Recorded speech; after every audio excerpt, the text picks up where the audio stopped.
Well, as mentioned, we've been looking at, through this Advent, what does it mean to worship Christ, newborn King? Now, we know we're not worshiping baby Jesus, right? Jesus came, God sent His Son in the most gentle, non-threatening kind of way to bring His presence, the power of God, into this dark world in a way that no one expected. And so Jesus grew. We know that. In Luke it says He grew in wisdom and stature and in favor with God. And then Jesus was amazing the religious leaders and teachers of the day as He spoke to them even at age 12.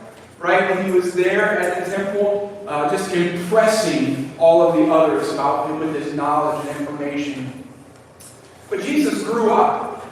He grew up and He became one who displayed His ministry among others. He became public with His ministry. He had disciples who followed Him. He loved people. He served people. He proclaimed the kingdom of heaven, not just as a good guy, but as the God-man. Right? That Jesus was not just good in what He did, He was God in what He did. And so He would proclaim Himself as the Messiah because He was. He was God in the flesh, and the religious leaders hated that. They wouldn't allow anyone such as Him to proclaim equality with God. That just simply could not be grasped. And so they crucified Him. They put Him to death. They sought to end His life, and so they did, or they tried. Because that Jesus who was put to the cross came back to life, as the prophets had foretold. Amen? Amen. And He rose again, and He is ascended into heaven, and He stands at the right hand of God the Father Almighty, from where He will come to judge both the living and the dead. And His kingdom will have no end. So the one we worship is not worshiping Christ, a newborn King. No, we are worshiping Christ, the King of Kings. Remembering during Advent that He came to us as Emmanuel. Yes, as a little baby. And He deserves our worship. He deserves us giving all of our lives to Him with passion and trembling. And today, what we're looking at is worshiping Him in gospel style. In gospel style. Not gospel style in the sense of music genre, but gospel style in the sense of the Gospels. Matthew, Mark, Luke, and John. The story of Jesus and His life, His ministry, His death, and resurrection. Worshiping gospel style, which what we're going to say here means to be awe-filled. Awe-filled. So, before we talk about worshiping Christ with awe and a gospel-style worship, we need to understand what was the understanding of worshiping God in the Old Testament. Because we need to grab hold of that to understand really how absolutely amazing it was that people worshiped Jesus at all when He came. So in the Old Testament, which by the way, there's a lot, you guys are QR code happy. I totally am. I think it's the coolest thing in the world. Almost. So you can use that QR code to take you directly to the sermon notes if that is what you're wanting to do. So here's the thing. In the Old Testament, there was a singularity of worship that went to God and God alone. There is no one like Him. Right? This was part of the Shema. Hear, listen, O Israel, the Lord our God, the Lord is one. And this was built into all that the Israelites were. In fact, it was part of the Ten Commandments. It was centered around that God is one and you worship no other God but Him. Commandment number 1, you shall have no other gods before me. Commandment number 2, you shall not make or worship idols. In other words, you don't have any other God beside me, and when you worship me, make sure you worship in the proper way. We don't want to worship the right God in the wrong way. That's what commandment number 2 is really about. Have no other gods before me, and make sure that when you worship, you are actually worshiping me in the way that I have established for you to worship. Boy, I think it's very important for us to realize that worship is not how we define it. And worship is not something of saying, well, this is how I worship. Now, there is something very personal about worship, but there's also something very public and corporate about worship as well. And so, there's an understanding here. Deuteronomy chapter 6, it says, it is the Lord your God you shall fear. Him you shall serve. By his name you shall swear. You shall not go after other gods, the gods of the peoples who are around you. For the Lord your God is in your midst is a jealous God, lest the anger of the Lord your God be kindled against you, and he destroy you from off the face of the earth. Yikes. Alright, so from the very beginning and the giving of the law, there is an understanding there is one God, you worship him alone, and don't mess this up. One God, worship him. Pretty simple, pretty clear, isn't it? But it's not so easy for people because we tend to just worship all kinds of stuff. In fact, the reason why after Israel divided, we have Israel up as the northern kingdom and Judah as the southern kingdom. We won't get into all the history of that at this point. But the reason why Israel was defeated by Assyria and why Judah was conquered by Babylon is because they messed up the one God worship thing. And Jeremiah, this incredible. The Lord said to me, have you seen what she did? He's talking about that faithless one, Israel, the northern kingdom. How she went up on every high hill and under every green tree, and there played the whore. That means God is saying, she gave herself, this nation gave herself to another God, not me. And I thought, after she has done all this, she will return to me. But she did not return. And her treacherous sister Judah, that is the northern kingdom of Israel, saw it. And she saw that for all the adulteries of that faithless one Israel, I have sent her away with a decree of divorce. Yet her treacherous sister Judah did not fear, but she too went and played the whore. My goodness, you think God is joking around about this? He has established in the Old Testament there is one God. I am that God. You worship me. You are my people. I have betrothed myself to you. I have vowed myself to you. I will be your God. You will be my people. And I'm going to take care of you. And I'm going to love you. And you're going to know me. And yet the people continue to walk off and worship all kinds of other gods. And it led to their destruction. Because in the Old Testament, worship is singular to one God, exclusive to him alone. And then you look at the final words, the very last words of the Old Testament in Malachi chapter 4, verses 4 through 6. He says, remember the law of my servant Moses, God is saying, the statutes and rules that I commanded him at Horeb for all Israel. Behold, I will send you Elijah the prophet before the great and awesome day of the Lord comes, and he will turn the hearts of fathers to their children, and the hearts of children to their fathers, lest I come and strike the land with a decree of utter destruction. He's saying everything that I gave Moses in the Old Testament stands firm.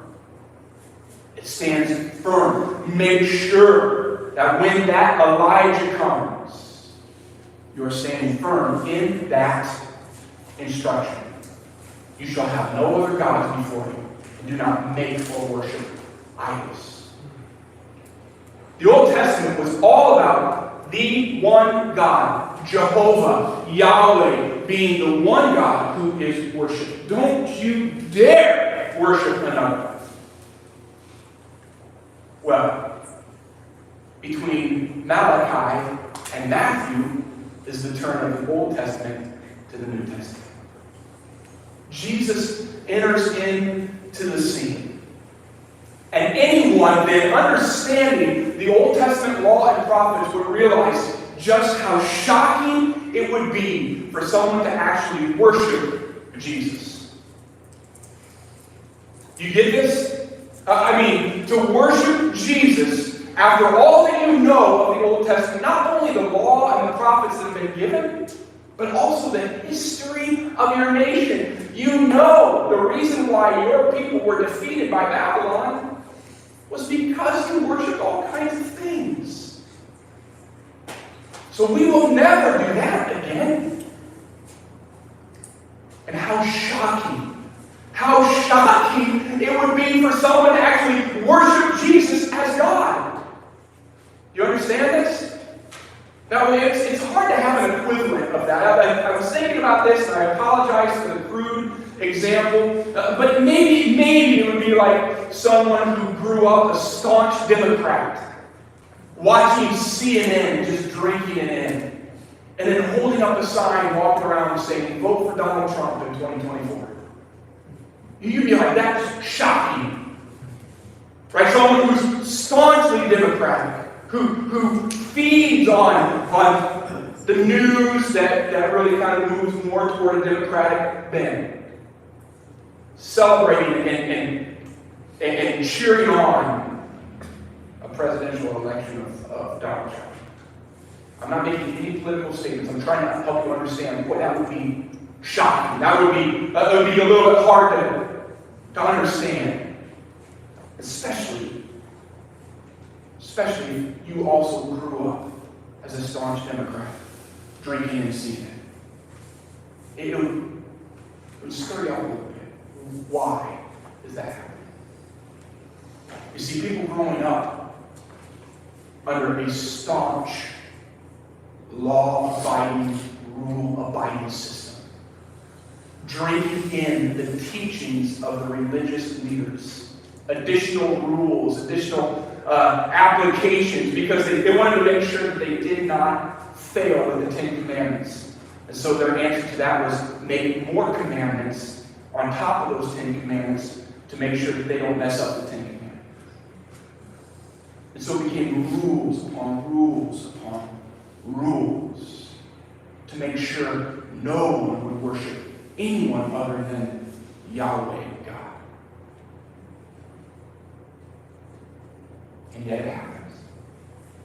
How shocking is this? We see this with the wise men who worshipped him in their wisdom and in their wealth. Matthew chapter 2 says, on coming to the house, they, the Magi, they saw the child with his mother Mary, and they bowed down and worshipped him.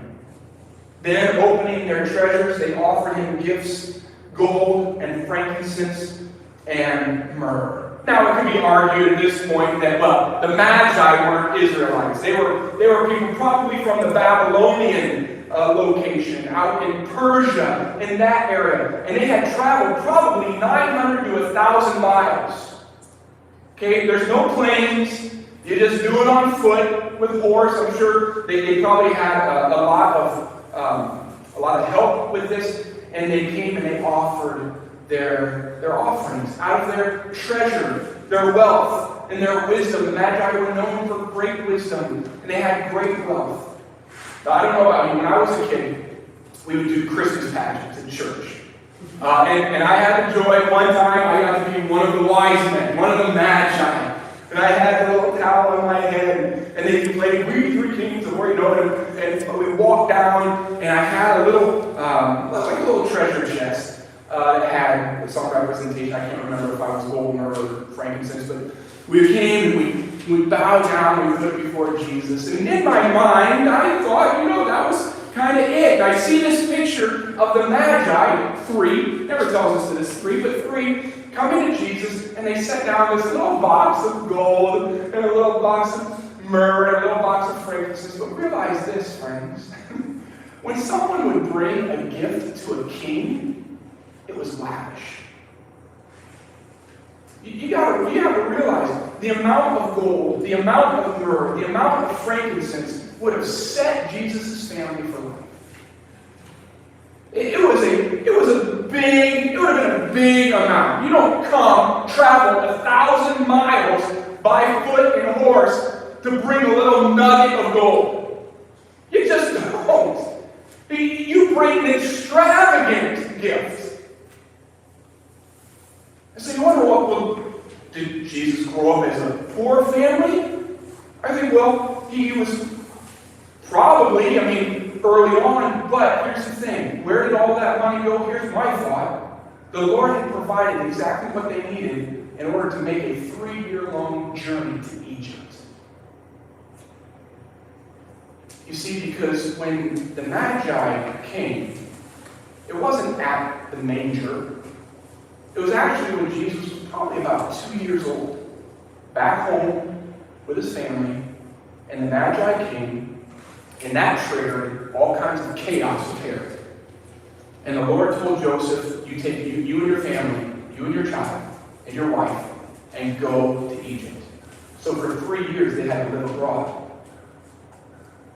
Now that travel themselves was not an easy one. That was probably 350 miles away from where they were to go to Egypt. That would be like us on foot traveling to Charlotte, North Carolina. On foot. With a tutor. That changes everything. Right? It's hard to go to the store with a tutor. Right? They're making a huge journey. And they lived there for 3 years. And how gracious of God to provide what they need in order to live through that time.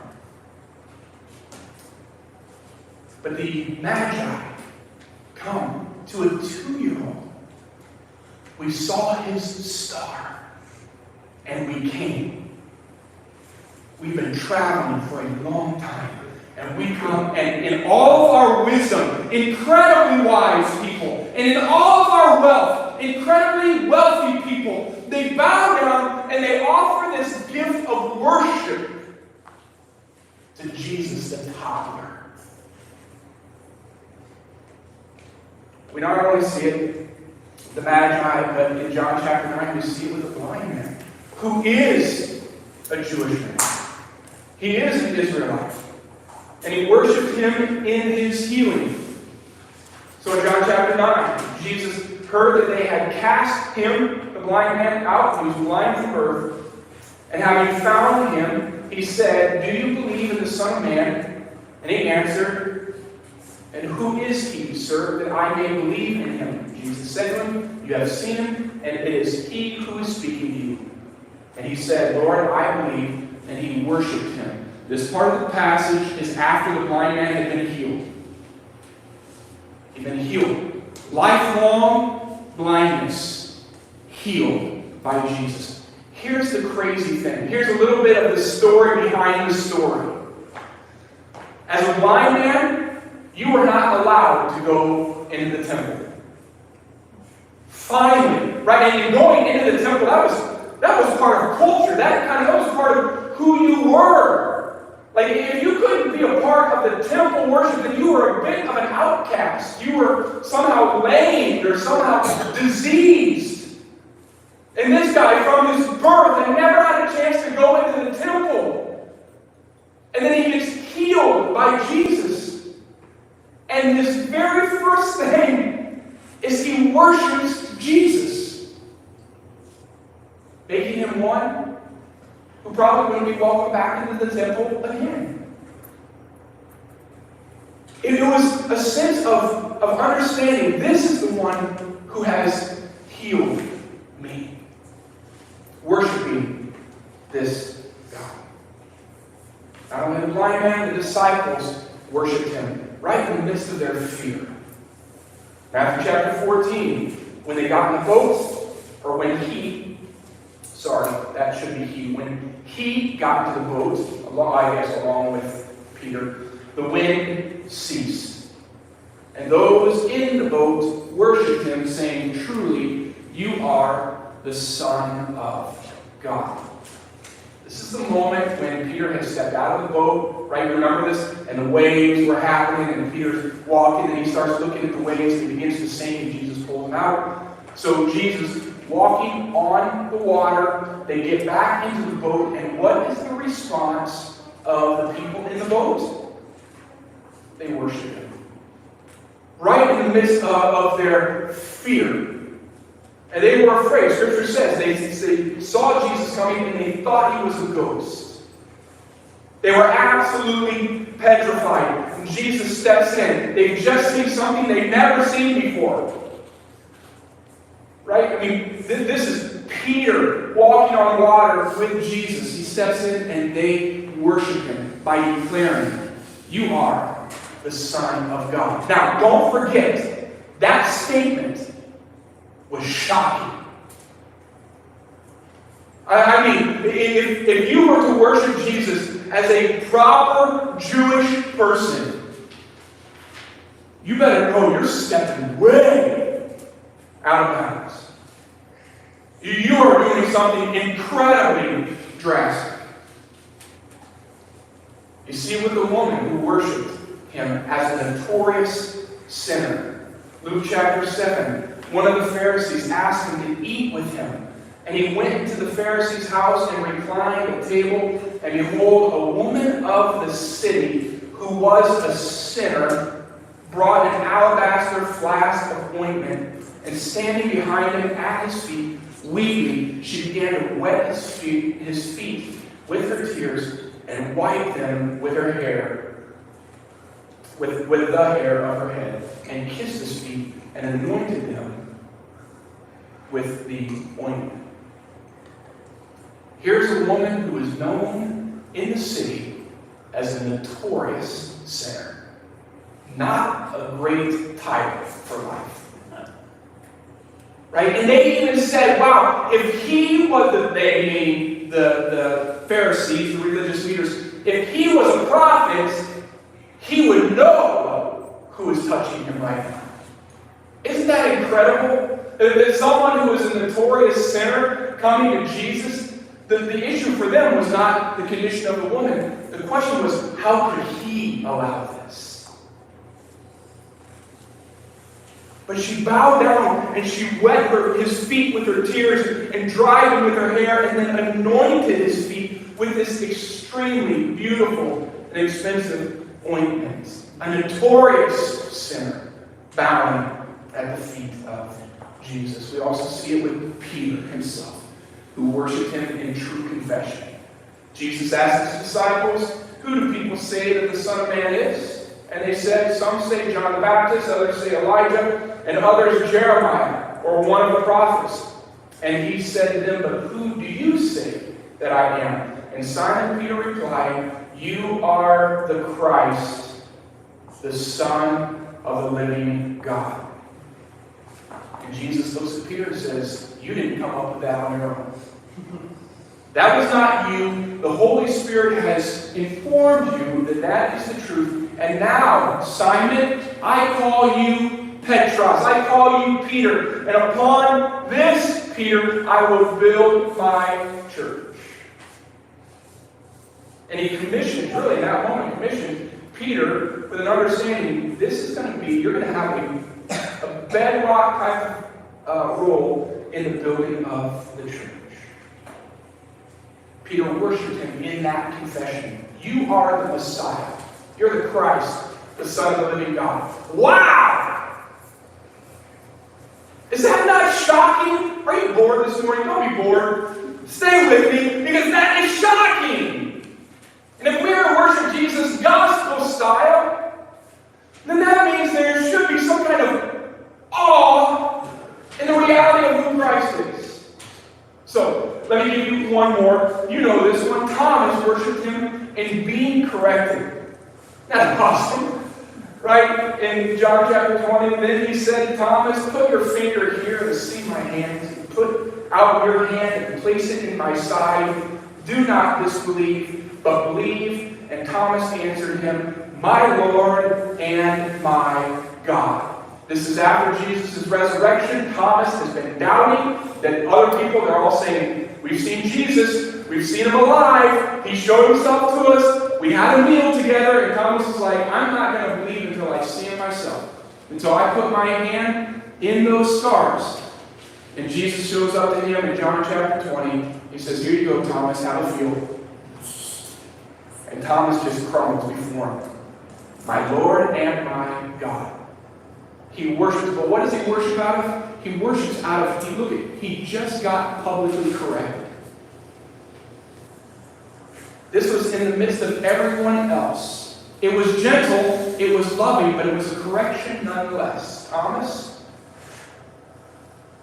you've not been believing. Stop disbelieving and believe. That's correction, my friends. Now, I don't know about you, but if someone corrects me in public, I don't know if my first response is to want to worship you. I kind of want to, defend myself a little bit. Well, Jesus, I didn't really say that I didn't believe. Did I ever say that I didn't believe? I just said I just need to make sure it's true. No, he just falls down and he worships. My Lord and my God. Worshiping Christ at Christmas is kind of expected. Even among people who don't go to church, people who don't believe in Jesus, there's an understanding, there's an expectation. Yep, you're going to worship Jesus at Christmas. But can I ask us this morning, in what way is our worship shocking? Is it shocking? I mean, it's expected that we would worship Jesus at Christmas, but I'm asking us now, what is unexpected about our worship? Is there anything about our worship that is still shocking? That's still filled with awe? That causes us to realize He is Emmanuel, God with us. He is the one true God. He is the Old Testament Yahweh who has come to us. The Israelites who worshiped Jesus were not breaking the law.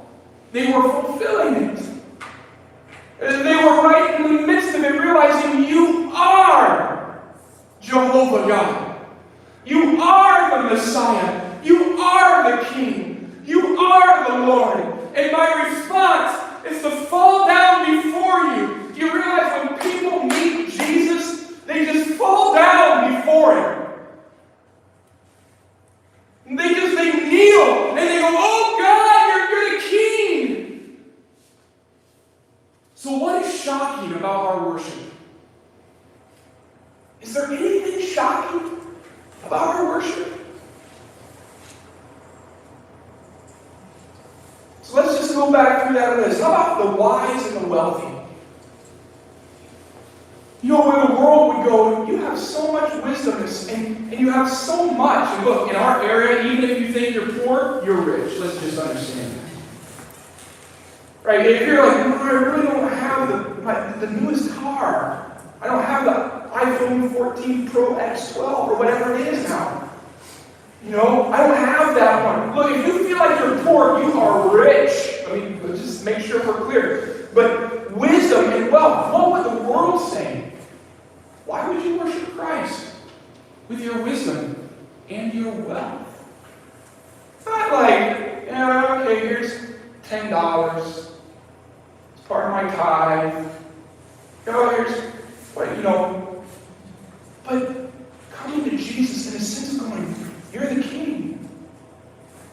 And my worship of you, even in my wisdom and in my wealth, is extravagant. It's shocking. Is it? Can I just give some instruction here real quick? Because the Scripture talks about tithes and offerings. And there is a distinction between those. Offerings, what I refer to offerings, is directed giving. It's a giving that you say, I want to give to that organization, like the Sonia House. Or I want to give so for that purpose of the church, or for that ministry or that vision. That is you directing your giving. That's an offering.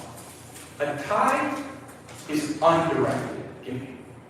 It's taking whatever the Lord has told you to take. Some would say, tithe means 10%, but we're not going to get into percentages and all that. But whatever the Lord has said, this is what I want you to give, you just give. Not without you directing it. Not without you saying, I want it to go to this, I want it to be for that, I want it to... No, it's just, Lord, here is this. I'm all in with that. That's yours.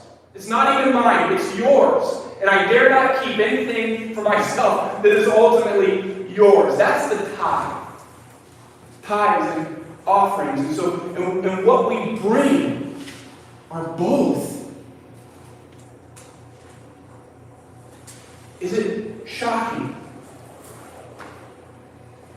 What about someone like the blind man who's been born and has lived a life of sickness? What would the world say? I mean, you've been sick for so long. You've been diseased for so long. You've been broken for so long. Mentally struggling for so long. And the world would say, if you believe in God, why is He not healing you? Why would you ever worship a God who's not fixing things? And the response is because He's God.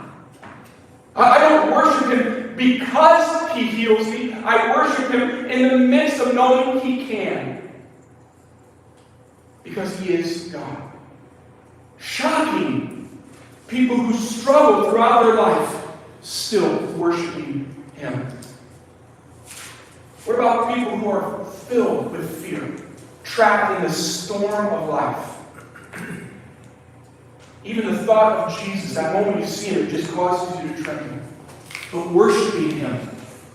And other people looking at your life and going, man, this looks like a mess.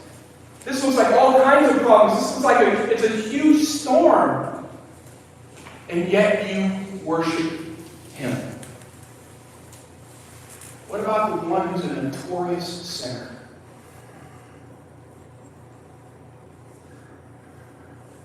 Are you still okay to come into the presence of God when you know I've been disobeying? Because I know this is what we often do. If we have fallen into a way of continued sin, here's what we do. We stop going to church. That's what we do. Because we are too ashamed to be the notorious sinner worshiping Jesus. But that makes our worship shocking. The fact that Jesus welcomes you. He welcomes you. With a sense of awe.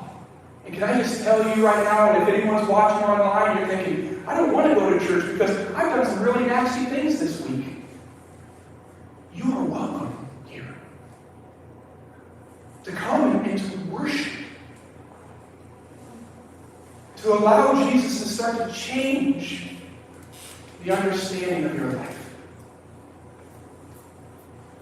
What about Peter and the greater calling of confession? What if you knew that when you bowed down before Jesus and you said, you're the Lord, that He told you, okay, now I'm taking you and I'm going to make you a leader in the church. I'm going to send you out as a missionary. I'm going to send you out as an apostle. I'm going to send you out as a prophet. And people aren't going to like you. In fact, you're going to end up dying for your confession. Would you still make that confession?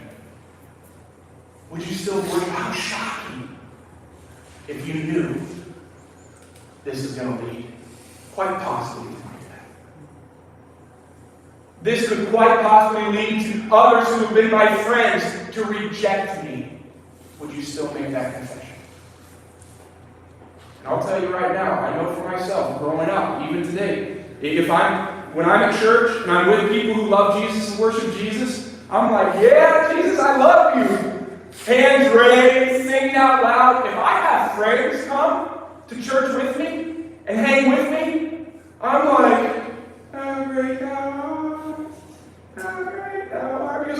of my worship has changed in light of people who I don't want to make fun of me. I don't want them to look weird at me. Are you following me? Is there anything still shocking about our worship? How about when you get corrected? That moment when the Lord begins to speak to you and brings that correction, and you just bow down before Him and say, "You are my Lord and my God. I'm going to stop disbelieving, and I'm going to start believing." Now, sometimes, friends, we have to realize this. Sometimes the correction of Jesus comes through others. And we're kind of people that we're like, I'm independent, I'm by myself. And if I don't hear from Jesus, then it means nothing. But I'm telling you, sometimes people are hearing from Jesus and they will speak to you. That's why there are prophets and apostles and teachers to build up the church, equipping the saints for works of service until we all reach maturity. This is how God has established it. And so often in the church, when someone, maybe from leadership, confronts you or confronts someone and says, what you're doing and how you are responding is not glorifying to God, guess what we do? We don't bow down and worship Jesus. We go, I'm out. If you don't like what I'm doing, I will go someplace else. I'll find another church that agrees with me and who can tell me the things that I want to hear and will do the things that I want to do. Do not correct me. Do not challenge me. Don't ask me to step up into leadership. Don't contend with me in this issue of faith. Because if you do, I quit. But that's not shocking worship. What is shocking is when others who love Jesus come and lovingly say, you need to stop disbelieving and believe. And your response is to go, He is my Lord and my God. Not to run away. You see, worshiping Christ in a gospel style is to worship with awe. And to have our worship still, in this day, be shocking. Oh Lord, may my worship of you be shocking. May it be filled with awe. Jesus, you're the King of Kings. And it feels like everybody who worshiped you fell down before you. Why is it so hard for me to fall down before you? Why is it so hard for me to kneel? So hard for me to lift up hands and worship you? Why is it so hard for me to even sing out sometimes? Why is it so hard for me to stand out, even in the context of church, to say, I don't mind what other people are doing. We've come together as family to worship Him. Why am I holding back? Why am I so reserved? Why am I remaining quiet when I'm before the King of Kings who never leaves me and never forsakes me? Is He present right here, my friends? Yes. I heard my son. Yes. Okay, is He present here, my friends? Yes. He is full of glory. He indwells. He inhabits the praises of His people. What shall our response be? I pray, oh God, may it be shocking, earth-shaking, kingdom-building, hell-breaking kind of worship. Amen. That is just full of awe. Oh God! You are my God. And I will worship